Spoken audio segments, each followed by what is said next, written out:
Up दीपोभव में आप सबका हृदय से स्वागत है। नमो बुद्धाय। तो बहुत दिनों के बाद हम आपसे मिल रहे हैं। तो अभी मैंने एक वीडियो कल डाली ही है और आज मैंने सोचा क्यों ना आप लोगों को गुरु जी की वाणी में कुछ सुनाया जाए, क्योंकि शायद जो उनके मुख से निकले हुए शब्द हैं वो थोड़ा ज़्यादा काम करेंगे।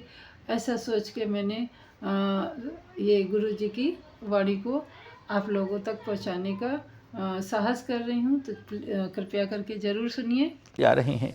इस व्यक्ति ने जो सम्यक संबुद्ध बना यही काम किया। इसके पहले बहुत ध्यान लगाए, बहुत तरह की साधनाएं की, बात बनी नहीं। तो कहा अपने भीतर क्या सच्चाई है इसको देखें। शरीर और चित्त की और इन दोनों के परस्पर जो प्रतिक्रिया होती है उसकी क्या सच्चाई है इसको देखें। तो इसी प्रकार सांस से काम शुरू किया और देखते देखते यहाँ संवेदना मालूम होने लगी और फिर गहराइयों से सारी बात समझ में आने लग गई। क्या समझ में आया? ये सारा शरीर जो इतना ठोस लगता है, अंदर जाकर के जैसे जैसे जैसे जैसे अनुभूतियों के स्तर पर जानते चले जाओगे तो देखोगे जो उसका ठोसपना है वो दूर हुए जा रहा है, दूर हुए जा रहा है। समय लगता है, कितना समय लगे हम नहीं कह सकते, लेकिन जैसे बताया जाए वैसे काम करते चले जाए तो उसका विश्लेषण विघटन होते होते उस अवस्था पर पहुंच जाता है जहां दिखता है कि अब इससे आगे टुकड़े नहीं हो सकते। सारा का सारा शरीर ऐसे परमाणुओं से बना हुआ कि जिनका अब और आगे टुकड़े नहीं हो सकते। ये अंतिम सत्य है, भौतिक जगत का ये अंतिम सत्य है। नन्ना सा परमाणु कण, परमाणु शब्द भी नहीं इस्तेमाल किया क्योंकि देखा इतना सूक्ष्म है और भारत की उस समय की भाषा में जितने शब्द थे उनमें से कोई उसको उपयुक्त नहीं लगा। क्या शब्द, तो नया शब्द गढ़ता है। भारत की भाषा को, बड़ी समृद्ध भाषा को एक नया शब्द गढ़ के देता है। अथ कलाप, पुरानी भाषा में कलाप कहते थे इकाई को। ऐसी इकाई जिसमें 8 बात एक साथ जुड़ गई, अब वो अलग नहीं हो सकती, 8 साथ ही रहेंगी। क्या 8 बात जुड़ गई? पृथ्वी धातु, जल धातु, वायु धातु, अग्नि धातु, ये 4 महाभूत और इनके अपने अपने गुण धर्म स्वभाव। एक एक महाभूत का, एक एक धातु का अलग अलग स्वभाव। ये 4 स्वभाव और 4 धातु दोनों जुड़ करके एक इकाई हुए और ये अब नहीं टुकड़े हो सकते इनके। ये अंतिम सत्य भौतिक जगत का, अपने शरीर का भी और सारे भौतिक जगत का ये अंतिम सत्य कि अब टुकड़े नहीं हो सकते। ये अंतिम सत्य देखता है एक एक कण को और एक कण और दूसरे कण के बीच में पोल, उसे आकाश कहा। एक कण और दूसरे कण के बीच में, एक कलाप और दूसरे कलाप के बीच में इतनी बड़ी पोल, और पोल ही पोल, पोल ही पोल, पोल ही पोल। लगता यूं है कि सारा बड़ा ठोस है। अरे तो लगता है यूं कि ठोस है, सच्चाई तो कुछ और ही है। तो सच्चाई को देखते देखते उस अवस्था पर पहुंच गया। सब्बो पज्जलितो लोको, सब्बो लोको पकंपितो पकंपितो पकंपितो। और इस सारा का सारा शरीर, सारा का सारा चित्त केवल प्रज्वलन है, प्रकंपन है, प्रज्वलन है, प्रकंपन है। शीघ्र गति से उत्पन्न होता है, नष्ट होता है, उत्पन्न होता है, नष्ट होता है। देखता है सारा विश्व ऐसा ही है, उत्पन्न होता है, नष्ट होता है इतनी शीघ्र गति से। तो ये मोटे मोटे तौर पर अनित्य को समझ लेना। जो उत्पन्न होता है वो खत्म हो जाता है, जो जन्म लेता है वो मर जाता है। ये तो बुद्धि के स्तर पर अनित्य को समझना हुआ। अनुभूति के स्तर पर जब समझने लगेंगे तो देखेंगे एक एक परमाणु उत्पन्न होता है, नष्ट होता है, उत्पन्न होता है, नष्ट होता है। कितना भंगुर, कितना नश्वर।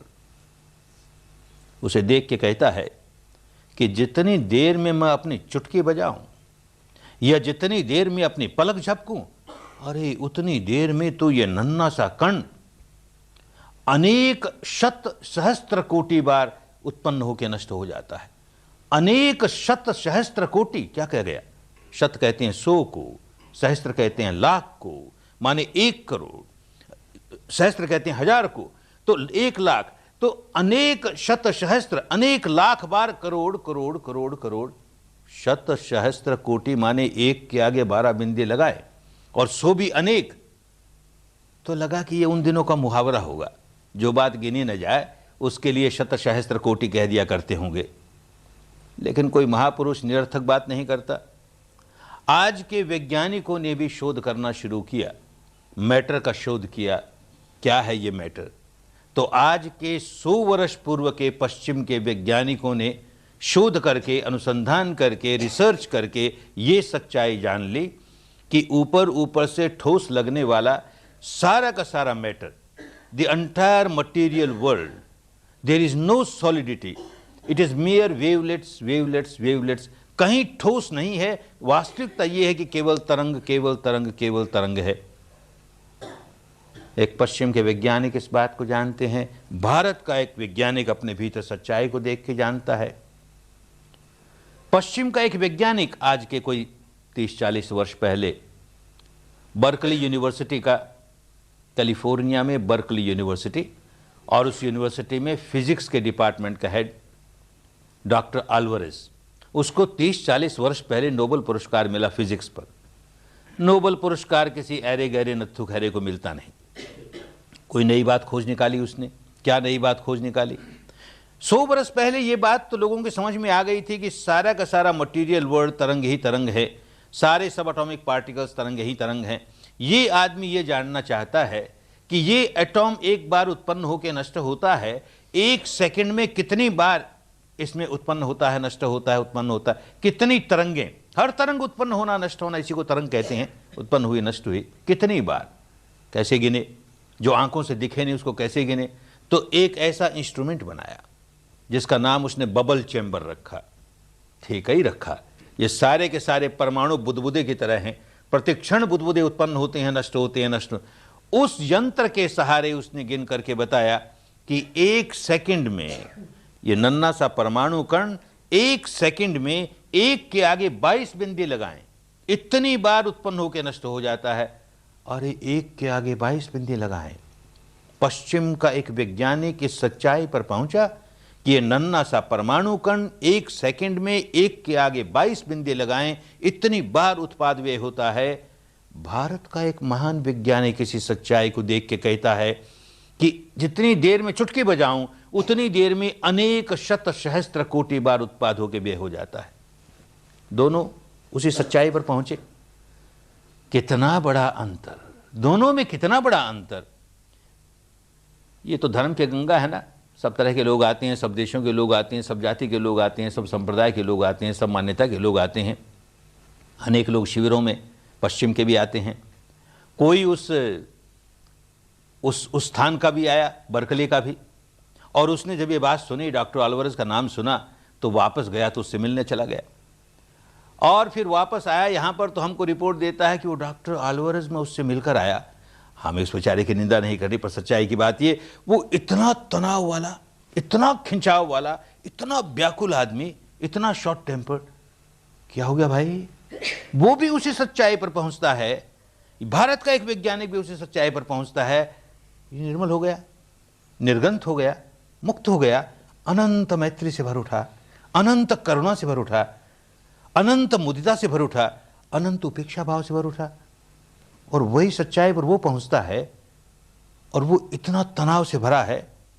उस व्यक्ति ने जो पहला एटॉम बम बना, उसमें उस व्यक्ति का हाथ था। और उस व्यक्ति के मन में ये आता है कि जो पहला एटॉम बम जापान गिराया गया, उसको मैं अपनी आंखों से देखूं कि मेरा इजाद किया हुआ बम क्या प्रभाव लेकर के आता है, उसका क्या परिणाम होता है। उस जहाज में जाता है, हवाई जहाज में, जिसने बम गिराया, उसकी मनोवृत्ति इतने का नाश करने में वो सहायक बनता है। और यहाँ इसकी मनोवृत्ति क्यों अंतर आया, ये समझना चाहिए कि इस व्यक्ति ने भावनामयी प्रज्ञा जगाई, अपनी अनुभूतियों से सच्चाई को जाना, और वहां उसको श्रद्धा है अपनी बुद्धि पर, उसको विश्वास है अपनी बुद्धि पर, उसको श्रद्धा है अपने यंत्र पर, विश्वास है अपने यंत्र पर। अरे तो चिंतनमयी प्रज्ञा हुई ना, विकार कैसे निकालेगी? ये भावनामयी प्रज्ञा है जो विकार निकालेगी।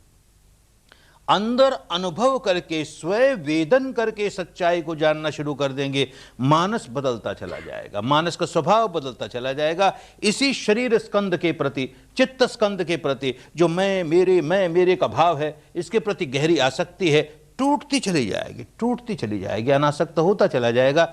इसलिए भावनामयी प्रज्ञा का अभ्यास करना।